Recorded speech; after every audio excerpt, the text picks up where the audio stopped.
My grandfather left me an inheritance because I was the only person who showed up for him when he got old. My parents gave most of it to my golden child brother because they said he needed it more. They said I was stable. They said I had a good job. They said Brandon was a dreamer who only needed one real chance. So I gave in. I signed away money my grandfather had left in my name. I let my brother use a small commercial property as collateral. I watched my parents smile like I had done something noble while something inside me quietly broke. Then Brandon opened his business with my inheritance and gave a speech thanking everyone except me. 7 years later that business collapsed. My parents were about to lose their house. Brandon was drowning in debt. And suddenly, the same people who told me not to be selfish were sitting in my office asking me to save the family. That was when I finally understood something. They never thought I deserved the inheritance.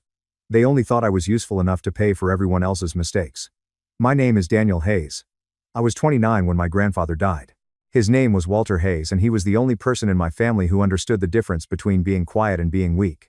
Grandpa Walter was not a soft man. He had rough hands, a bad knee, and a habit of saying exactly what he meant whether you liked it or not. He had owned a small commercial property outside Franklin, Tennessee for almost 40 years. Nothing fancy. Just a brick building with 2 garage bays, a small office, and a gravel lot that always needed work. He used to lease it to small contractors, repair shops, and storage businesses. It was not glamorous, but it paid him steady rent. Grandpa liked steady things. He used to say a steady man is worth more than a loud one. I did not realize until years later that he was talking about me. In my family, my older brother Brandon was the loud one. Brandon was 32, charming, handsome, and always 3 months away from his next big success. He had business ideas the way some people had allergies. Every season brought a new one. Food truck. Bar franchise. Real estate flipping. Online fitness brand. Custom furniture. Private bourbon club. He always had a logo before he had a budget. My parents loved that about him. My father Robert called him ambitious. My mother Elaine called him passionate. If Brandon failed, it was because the timing was wrong or the market was bad or people did not understand his vision. When I succeeded, it was because I was practical. That was their word for me. Practical. Reliable. Responsible. Stable. Those sound like compliments until you realize they are also excuses. Brandon was allowed to chase dreams. I was expected to catch bills. When my parents needed someone to fix their porch steps, they called me. When their car made a strange noise, they called me. When Dad needed help reviewing a contractor estimate, he called me. When Mom needed someone to move furniture, install shelves, or sit with Grandpa during a doctor appointment, she called me. Brandon was busy. Brandon had meetings. Brandon was networking. I had work too, but somehow my work was always flexible when the family needed something. At the time, I was a construction estimator for a commercial renovation firm in Nashville. I had worked my way up from job sites, learning budgets, contracts, materials, scheduling, and all the boring details that keep buildings from becoming disasters. I was not rich, but I was doing okay. I had an apartment, a paid-off truck, a retirement account, and the kind of life that looked stable from the outside, because nobody saw how hard I had worked to make it that way. Grandpa saw it. That was the difference. After my grandmother died, Grandpa got lonelier than he admitted. He would never say he needed help, but the gutters still needed cleaning, prescriptions still needed picking up, and the old man still needed someone to listen when he told the same Korean War story for the 17th time. So I showed up. Not every day. I am not trying to make myself a saint. But I showed up more than anyone else. I drove him to appointments. I fixed the railing by his back steps. I brought groceries. I sat with him on Sunday afternoons while he watched old westerns at a volume that could scare birds out of the trees. Brandon came around when there was food, an audience, or a chance to talk about his next idea. My parents came when they could. But I was the one Grandpa called when the water heater leaked. I was the one who took him to the bank. I was the one who helped him sort files in his old metal cabinet and found handwritten notes from my grandmother tucked between tax returns. One day about 6 months before he died, Grandpa asked me to drive him to the commercial property. It was late October. The air smelled like leaves and cold rain. He walked slowly, leaning on his cane, and stared at that old brick building for a long time. "You know what this place is worth?" he asked. I shrugged. "Depends on who wants it." He grunted. "Good answer." I smiled. "That means you approve. It means you're not stupid." With Grandpa, that was basically a hug. He looked at the garage doors, the cracked pavement, the faded sign from an old auto body tenant. "This place kept me fed," he said. "Not because it was fancy. Because it was steady." Then he looked at me. "Do not let loud people talk you out of steady things." I thought he was giving general old man advice. I had no idea he was warning me. When Grandpa died, the family gathered at my parents' house after the funeral. There were casseroles on the counter, black coffee in paper cups, and relatives talking in soft voices that got louder the second they thought grief had been properly respected. Brandon stood near the kitchen island telling a story about how Grandpa had once said he had entrepreneurial fire. I had never heard Grandpa say anything like that in my life, but Brandon had a gift for inventing memories that made him look important. A week later the will was read. Grandpa had left my parents a modest amount of savings. He left Brandon $25,000. He left me $180,000 and the commercial property. The room went silent, not respectful silent. Wrong person one silent. Brandon blinked like someone had slapped him. My mother looked at my father. My father looked at the attorney. I sat there frozen not because I was happy but because I could feel the temperature in the room change. The attorney continued reading but nobody was listening anymore. Afterward in the parking lot my mother asked if we could talk privately. I should have known right then that they were not asking how I felt. They were deciding how much of my inheritance they could take without calling it taking. We went back to my parents' house. Brandon was already there standing by the fireplace with his arms crossed looking wounded. My father shut the front door behind me. "Daniel," he said using that serious father voice that used to make me straighten my back when I was 12. "We need to discuss what happened today." "What happened today," I said carefully, "was Grandpa's will." Mom sighed. "Honey, do not be difficult." "That was fast." "I am not being difficult. You know your grandfather loved both of you," she said. "I know. And you know Brandon has been trying to get something off the ground for years." I looked at Brandon. He gave me a small humble smile. I hated that smile. Dad stepped in. "Your brother has a real opportunity this time." Of course he did. Brandon always had a real opportunity.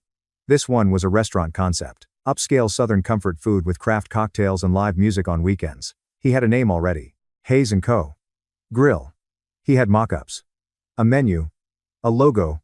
Social media handles. Everything except money, experience, discipline and basic financial sense. He needs capital, Dad said. And the property could help secure the loan. I stared at him. "You want me to give Brandon my inheritance?" Mom looked hurt. "Not give. Help." Brandon stepped forward. "I am not asking for everything, Danny." I hated when he called me Danny. Nobody else did. He used it when he wanted to sound like the older brother instead of the parasite. "I just need one real chance," he said. "That's all." I looked at my parents. Grandpa left it to me. Dad's face tightened. "Your grandfather was old." The words came out too quickly. Mom shot him a warning look. Dad corrected himself. "I mean, he did not understand the bigger picture. He did not understand Brandon's potential." I almost laughed. Grandpa had understood Brandon perfectly. That was why he left him $25,000 instead of the property. Mom sat beside me on the couch. "You already have a good job," she said softly. "You're stable. Brandon has always struggled." There it was. The family math. Brandon struggled so he deserved help. I worked hard so I could survive being taken from. I said maybe Grandpa gave it to me because I was the one who helped him. The silence after that was sharp. Brandon's eyes narrowed. Dad folded his arms. Mom looked like I had said something ugly at church. "That is not fair," she said. "What part?" "We all loved him." "I did not say you did not. But you're making it sound like you earned more love." "No," I said.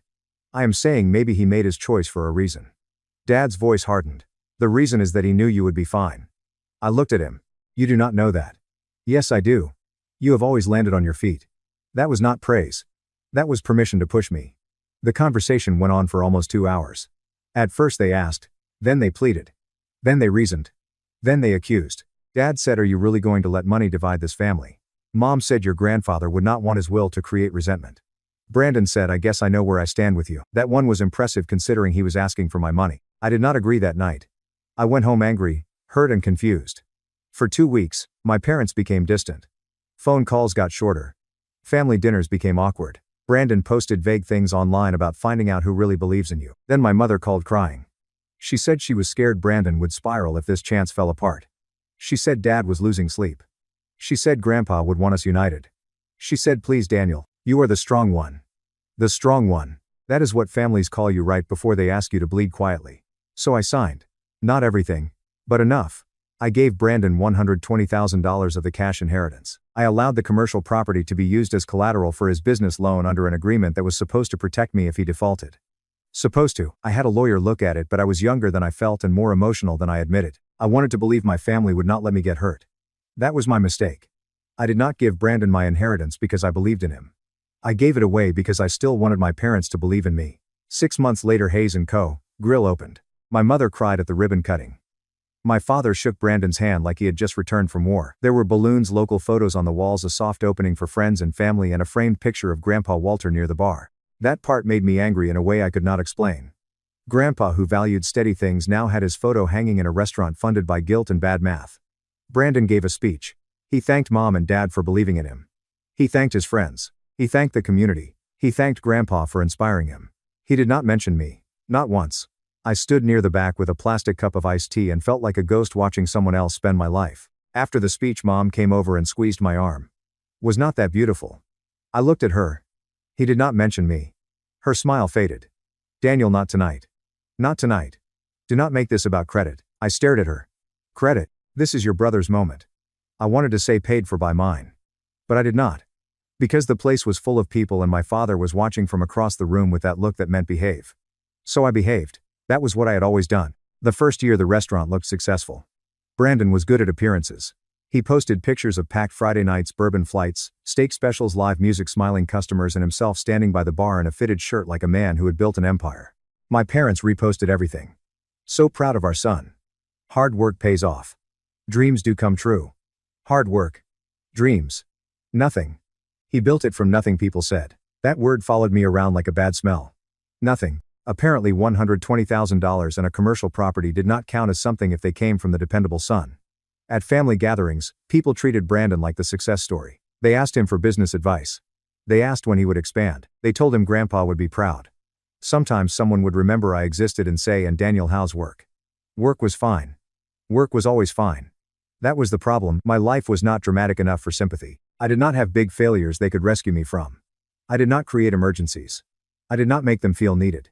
I just showed up, paid my bills, kept my promises, and somehow became the less interesting son. After the second year I started pulling away. Not loudly, no big speech. I stopped going to every Sunday dinner. I stopped answering every call immediately. I stopped fixing things the same day my father mentioned them. Mom noticed. She said, "You have been distant." I said, "I have been busy." She said, "You always say that now." I wanted to tell her that being busy was the only excuse she respected. Instead I said, "Work is growing." And it was. I had started taking on side projects for small commercial renovation clients. Build-outs, estimates, contractor coordination, budget rescue, the unglamorous work that kept businesses from making expensive mistakes. A coffee shop that needed a second location. A dental office renovation. A local gym expanding into the unit next door. I was good at seeing where money leaked before it became a flood. Probably because I knew what it felt like to be treated like a bank account with feelings. By the third year I left my job and started my own company in Nashville.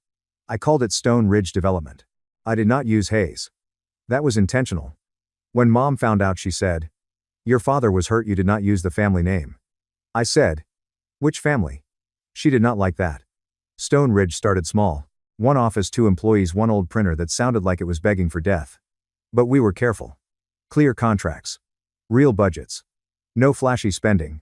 No inspirational speeches over unpaid invoices. We grew slowly. I liked slowly. Slowly was honest. Meanwhile, Brandon expanded too fast. He opened a second location before the first one was stable. Then a catering branch. Then a food truck he called Mobile Brand Presence because apparently truck we cannot afford did not sound impressive. He bought a new SUV. He leased office space he did not need. He hired a marketing team before he paid some vendors on time. When I asked once quietly whether the expansion was too much, Dad said, "That is why Brandon is the entrepreneur and you are the operations guy." That sentence told me everything. Brandon got to dream. I got to count. By year 5 the cracks were visible if you knew where to look. Vendors started calling the restaurant directly because invoices were late. Employees turned over constantly. Online reviews mentioned inconsistent service. The second location closed temporarily for restructuring. Brandon told everyone it was strategic. Dad repeated that word like it was medicine. Strategic. Then Mom called me one Tuesday morning. Not texted. Called. That alone told me something was wrong. "Hi honey," she said too brightly. "Hi Mom. How are you?" "Busy." "What's going on?" She paused. "Cannot I just call my son?" "You can, but you usually do not at 10 in the morning unless something broke." A little silence. Then she sighed. "Your father and I just need some advice." There it was. Advice. A family word for money they did not want to call money yet. "What kind of advice?" "Well, it is about some paperwork." "What paperwork?" "Just business paperwork." "Brandon's business." Another pause. "Daniel, do not sound like that." "Like what?" "Judgmental." I leaned back in my office chair and looked at the Nashville skyline through the window. "How much trouble is Brandon in?" She did not answer. That was answer enough. 2 days later my parents came to my office. They had never visited before. Not when I opened. Not when I hired my first employee. Not when Stone Ridge landed our first 7-figure commercial contract. But now they were here. My assistant told me they were in the lobby and for a second I just sat there looking at my computer screen. Then I told her to send them in. Mom looked older. Not dramatically but enough that guilt tried to enter the room before her. Dad looked stiff and uncomfortable, like being in my office made him feel he had accidentally walked into evidence. They both glanced around. Glass walls. Conference room. Project boards. Framed permits. My company logo behind the reception desk. Stone Ridge Development. Not Hayes. Dad noticed that. His mouth tightened. Good. They sat across from me. For a few seconds nobody spoke. Then Mom said, "You have done very well for yourself." I smiled without warmth. Yes. Dad cleared his throat. "We are proud of you." That almost made me laugh. Not because I did not want to hear it. Because I had wanted to hear it so badly years ago that hearing it now felt like getting a birthday card for the wrong age. "Thank you," I said. "What do you need?" Mom looked wounded. Dad said, "It is complicated. It usually is when Brandon is involved." Dad's face hardened. "This is still your brother." And, Mom whispered, "Daniel." I leaned forward. "Tell me what happened." They did. Slowly, messily, with a lot of soft language. Hayes & Co. Grill was failing. The second location was gone. The food truck had been repossessed. The original restaurant was behind on rent, vendor payments, payroll taxes, and loan payments. Brandon had taken out additional loans. My parents had co-signed some. Then more. Then used their house as security. I stared at them. "You put your house behind Brandon's restaurant." Dad looked away. "We believed in him." "You believed in him with your house." Mom started crying. "He said it was temporary." "Brandon says a lot of things are temporary." Dad snapped. "We did not come here to be lectured." I sat back. "No, you came here because the son you chose finally ran out of money." The room went still. Mom's crying stopped like I had slapped the sound out of her. Dad's face turned red. "That is cruel." "No," I said. "Cruel was asking me to give up what Grandpa left me and then pretending Brandon built something from nothing." Mom said, "We thought we were helping him. You helped him gamble with my inheritance. Then your house. Now you want me to cover the bet." Dad's jaw tightened. "You understand contracts. You understand property. You could help us structure something." There it is. What? Could help. Not "we are sorry." Not "we should never have pressured you." Not "we took something that was yours." Just "you could help." Mom reached for a tissue from her purse. "We are sorry." I looked at her. "For what?" She froze. "For all of it." "No. Be specific." Dad stood halfway. "Daniel, this is unnecessary." "It is very necessary." Mom's mouth trembled. "We are sorry we pressured you." For the inheritance." I waited. "For giving so much to Brandon," she said. "And for not recognizing what it cost you." There it was. A sentence I had needed years earlier. But it came attached to a bill. Dad sat back down. "We need to know if there is a way to save the house." I looked between them. Not my inheritance. Not Brandon's business. The house. Their house. The symbol of everything they had protected until Brandon's dream turned it into collateral. "Send me every document," I said. Mom's eyes lit with hope. "I am not promising anything," I added. "I will review them. That is all." Dad nodded, relief already softening him. He thought the door was open. It was not. I just wanted to know exactly how much damage they had done. The documents arrived the next morning. It was worse than they admitted. Much worse. Brandon had refinanced against the original business loan twice. He had used the commercial property as collateral again through a restructuring package my parents apparently signed without fully understanding. He had borrowed against future receivables at brutal rates. He had unpaid taxes. He had vendor liens. He had personal guarantees from my parents. And the family home was exposed. Not because of one mistake. Because of years of choices. Years of Brandon smiling. Years of my father refusing to ask hard questions. Years of my mother translating irresponsibility into hope. I spent 3 nights reviewing everything. Then I called a family meeting. At first, Dad sounded relieved. Like he thought that meant I had a plan. I did have a plan. It just was not the one he wanted. We met at my parents' house on a Saturday. It looked different from the last time I had been there. Boxes in the hallway. Stacks of papers on the dining table. A half-empty bookshelf. The house already knew it was in danger. Brandon was there when I arrived. He looked terrible. His hair was messy, his eyes, bloodshot, and his shirt was wrinkled. The charming glow was gone. Without confidence, he just looked like a tired man who had run out of rooms to lie in. He stood when I walked in. "Danny. Do not." He blinked. "Okay. Daniel." Mom hovered near the kitchen. Dad sat at the head of the table like he still thought that chair gave him authority. I placed my folder down and sat across from Brandon. No food this time. No pot roast. No emotional menu. Just documents. Good. Dad started. "Thank you for coming." I called the meeting. His face tightened. "Right." Mom sat beside him. Brandon leaned forward. "Look, I know you are angry." I held up a hand. "No speeches yet." His mouth closed. I opened the folder. I reviewed the loan documents, vendor claims, tax notices, personal guarantees, and collateral agreements. Dad looked nervous. Mom looked hopeful. Brandon looked like a man waiting for a judge to sneeze before sentencing. There are options, I said. Mom exhaled. Thank God. I did not say good options. The room tightened again. I continued. The restaurant is done. It cannot be saved without throwing more money into a hole that has already eaten 7 years of excuses. Brandon flinched. It is not that simple. It is exactly that simple. You do not understand the restaurant business. No, I said. But I understand math. And unlike your investors, math does not care if you are charming. Dad said, Daniel. I ignored him. The commercial property will likely be sold or seized depending on how negotiations go. The home is at risk because you signed personal guarantees and used it to secure restructuring debt. Mom whispered, can you stop that? Yes. Her face changed. Hope. I hated it. Technically, yes, I said. I could pay off enough debt to prevent immediate foreclosure exposure. I could negotiate with creditors. I could buy the commercial property out of the mess.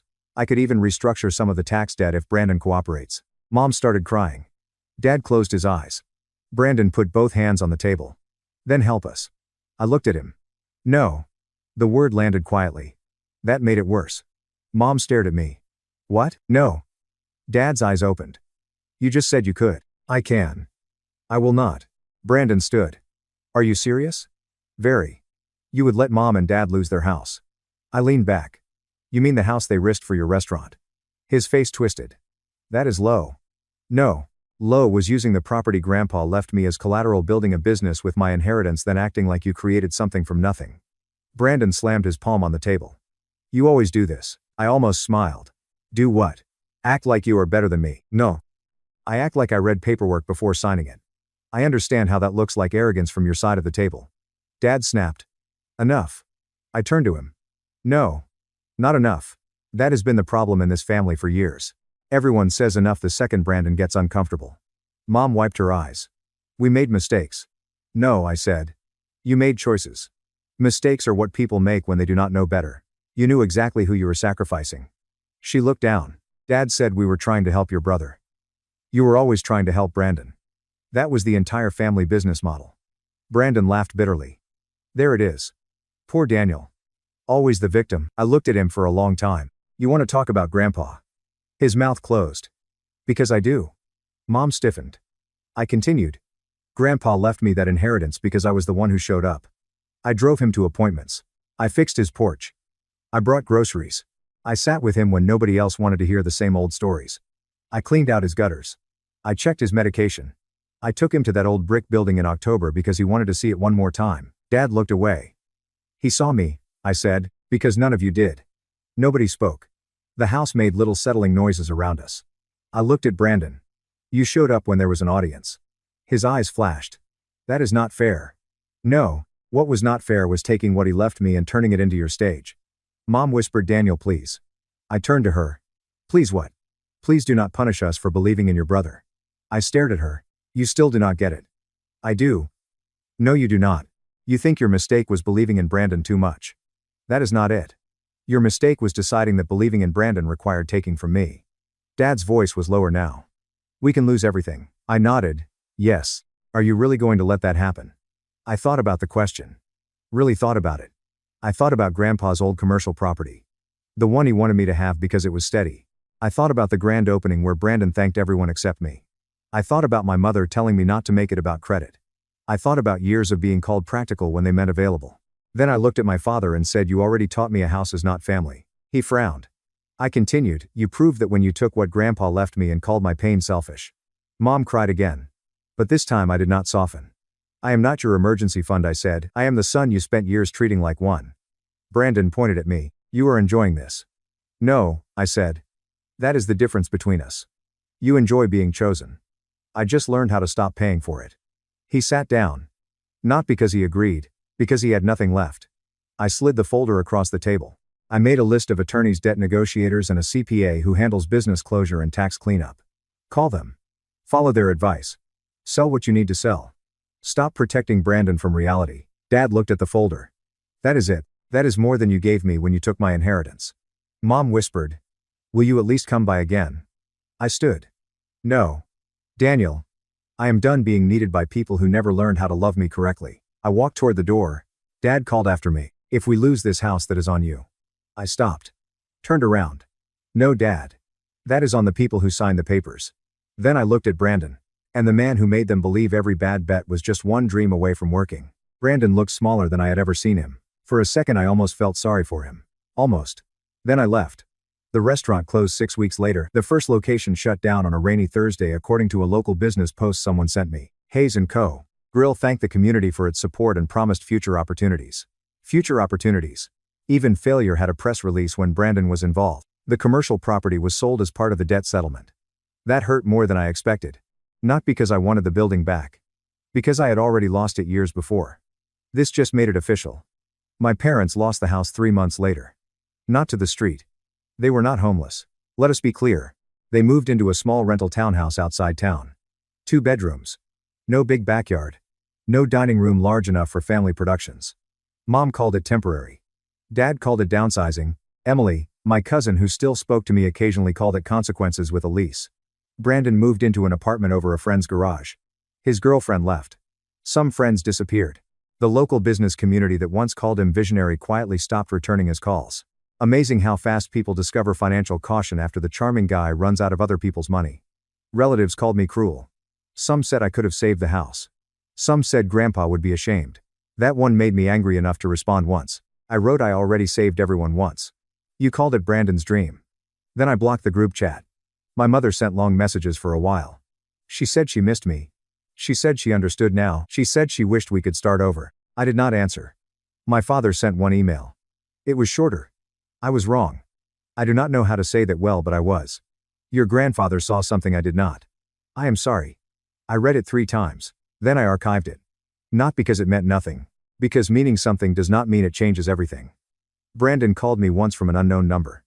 I answered because I was expecting a vendor. Daniel, he said. I almost hung up. Wait. Please. I said nothing. I know you hate me. No, I said. I do not. That seemed to surprise him. I do not think about you enough to hate you. He breathed out shakily. I lost everything. I know. I do not know what to do now. For a second the old habit stirred. The Daniel who fixed things. The Daniel who solved problems. The Daniel who knew how to turn chaos into a checklist. Then I remembered something Grandpa had said. Do not let loud people talk you out of steady things.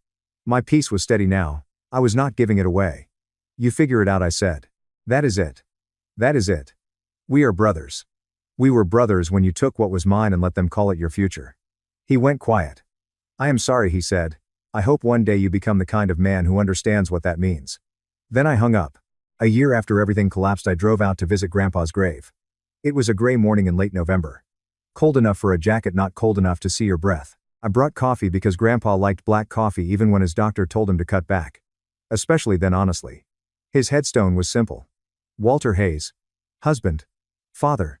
Grandfather, a steady man. I stood there with my hands in my coat pockets and felt ridiculous talking to a stone, but I did it anyway. I am sorry, I said. For a while that was all I could get out. Then I tried again. I am sorry I gave away what you left me.